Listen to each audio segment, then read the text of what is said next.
Hello students.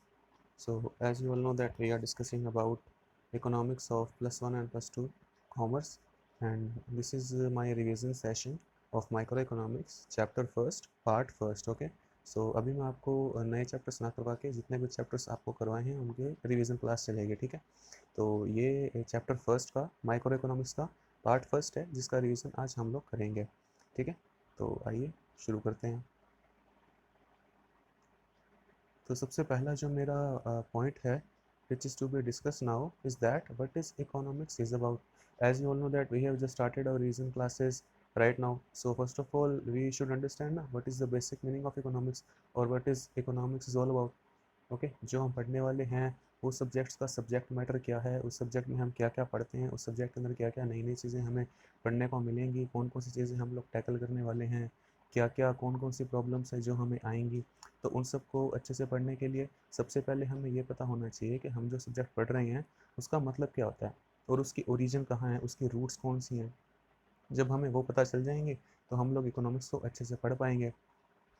So the birth of economics word is from a Greek word okios, which means household, and other is nemen, means management. Together they means to manage the household.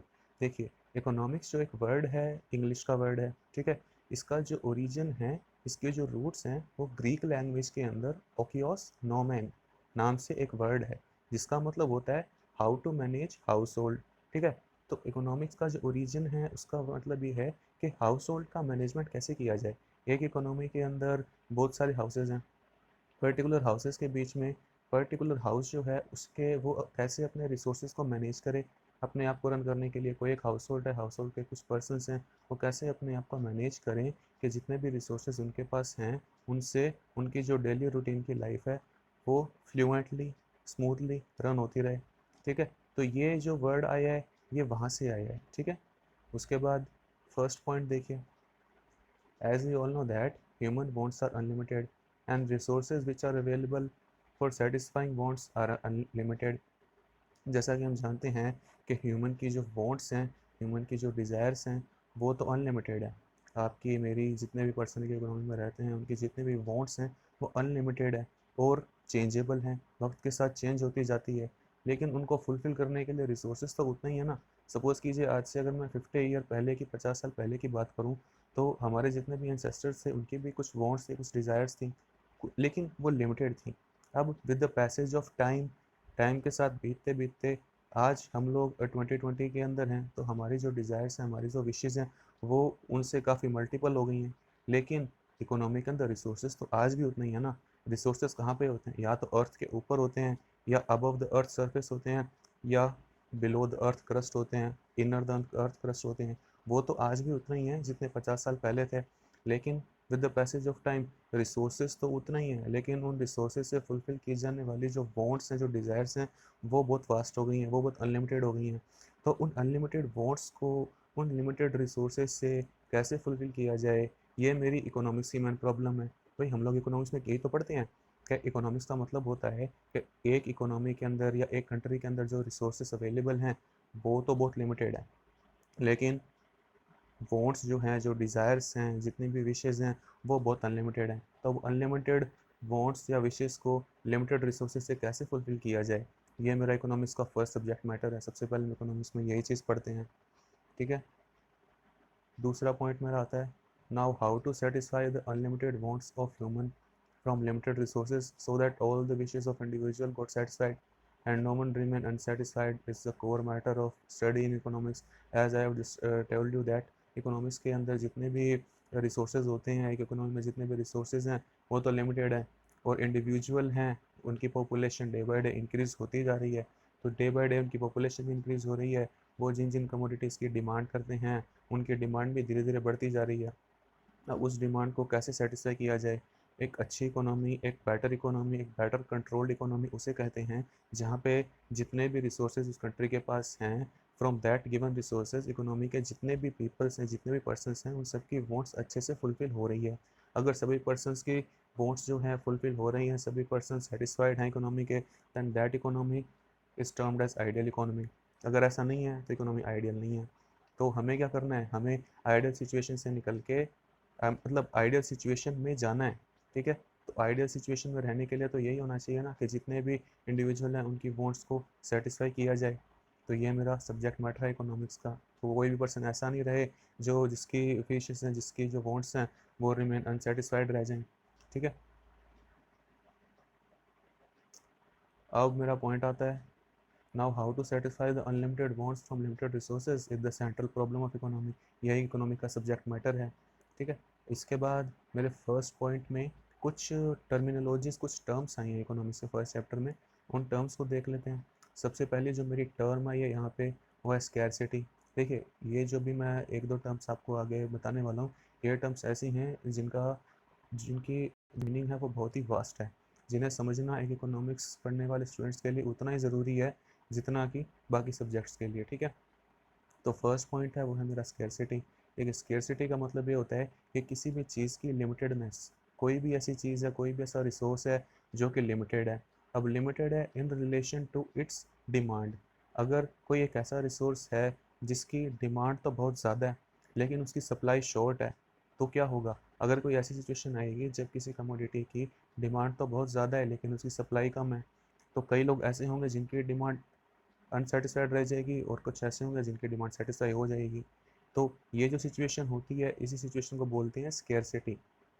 Economics का जितने भी economist होते हैं उनका सबसे main focus यही रहता है कि इकोनॉमी के अंदर स्केर्सिटी की प्रॉब्लम को कैसे भी करके सॉर्ट आउट किया जाए, ठीक है। तो ये मेरा फर्स्ट पॉइंट होता है स्केर्सिटी। स्केर्सिटी का मतलब है कि it means limited resources when we compare it to the demand of resource. If the supply is shorter then we say that there is scarcity of resources, ठीक है।